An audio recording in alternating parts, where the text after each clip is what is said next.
Bom, o tema proposto para o nosso trabalho é a varíola bovina. Os acadêmicos que compõem o grupo é Andriele, Watayana, Júnior e Marcos. Bom, sobre a varíola bovina, ela é uma zoonose, uma doença infecto-contagiosa causada pelo vírus do gênero Orthopoxvirus.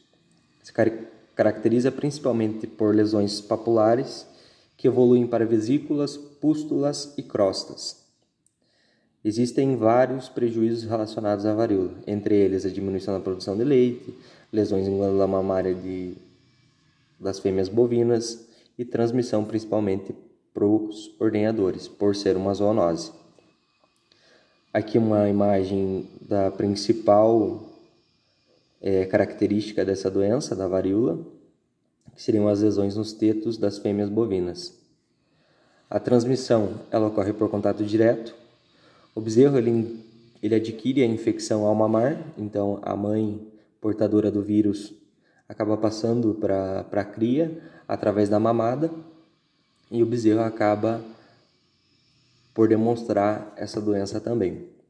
Então as vacas ou homens se infectam principalmente na ordenha, onde tem o maior nível de contato. Então animais acometidos podem passar ao ser humano durante a ordenha. Equipamentos de ordenha e fomites, principalmente fomites, qualquer material inanimado que tenha contato com esses animais, e o equipamento de ordenha principalmente porque ele está em contato direto com o teto. O caminhão de leite também acaba atuando como um veiculador, por ele transitar em várias propriedades e acaba levando esse vírus, disseminando em outras propriedades, em propriedades onde tem animais sadios. Aqui uma imagem demonstrando o principal meio de transmissão, que seria pela ordenha manual, onde tem o contato direto da mão do homem com o teto do animal acometido. A etiologia da varíola, então a varíola bovina classicamente é causada pelo cowpox vírus. Isso foi descrito na Europa, na Ásia e na Rússia. Aqui no Brasil a gente tem um vírus um pouco diferente, faz parte da mesma família. Os casos que se apresentaram aqui no Brasil, a varíola se ocasionou pelo vírus Vaccinia, que também tem a mesma descendência. Os roedores silvestres são incriminados como reservatório desse vírus. Então, aqui no Brasil também em área endêmica, que são os estados de Amazonas, Bahia, Espírito Santo, São Paulo, entre outros estados, foi comprovado e descrito que em alguns roedores existia o vírus Vaccinia, demonstrando que poderia ser um dos principais vetores dessa doença. Dentre a patogenia e sinais clínicos, a gente pode citar o aparecimento de lesões cutâneas, que elas se apresentam de formas proliferativas, ulceradas ou em crostas. Dividindo aqui entre classes de animais e humanos, então em vacas principalmente se observa essas lesões nos tetos, eventualmente no úbere. Nos bezerros,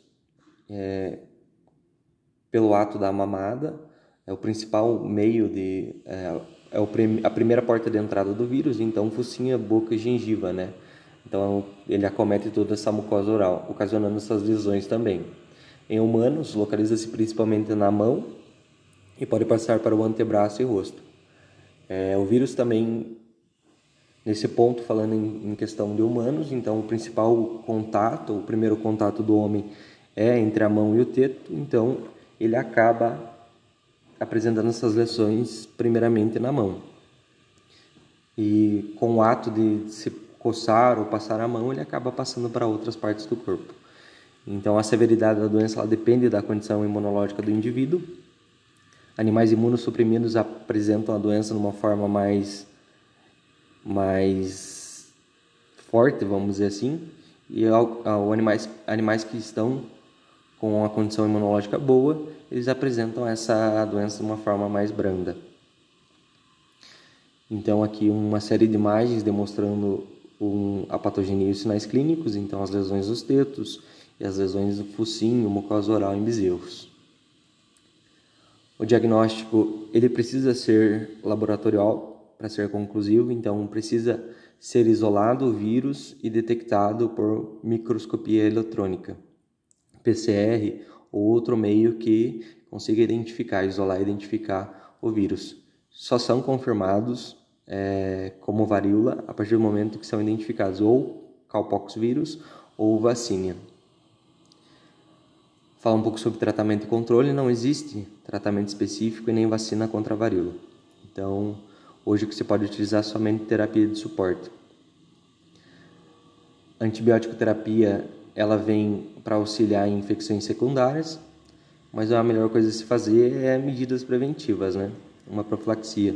Separar animais acometidos dos sadios, principalmente a higiene de ordenhadores, a luva, ter esse nível de desinfecção, usar pré e pós-dipping e fazer esse controle na entrada de veículos na propriedade. Veículos, pessoas e fomites. Então, principalmente se tem uma área endêmica, se torna necessário fazer esse controle e essa desinfecção. Algumas propriedades trabalham com material só daquela propriedade, então isso evita que o médico veterinário tenha contato com outras propriedades e traga para aquela propriedade onde não tem nenhum caso de varíola. Só como curiosidade, então, falar um pouco do surto de varíola que a gente teve há alguns milhares de anos atrás, né? Não milhares, mas há um bom tempo atrás. Então, se notou que mulheres que ordenhavam, que tinham contato com a doença, elas apresentavam a doença de uma forma mais branda, porque elas desenvolviam uma certa resistência pelo contato com os animais, com a varíola bovina. Então, a doença não chegou a ser de uma forma tão letal. Então, as vacas foram de fundamental importância nesse surto de varíola. Essas são as referências bibliográficas que a gente usou para a formulação desse trabalho. Agradeço a atenção. Obrigado.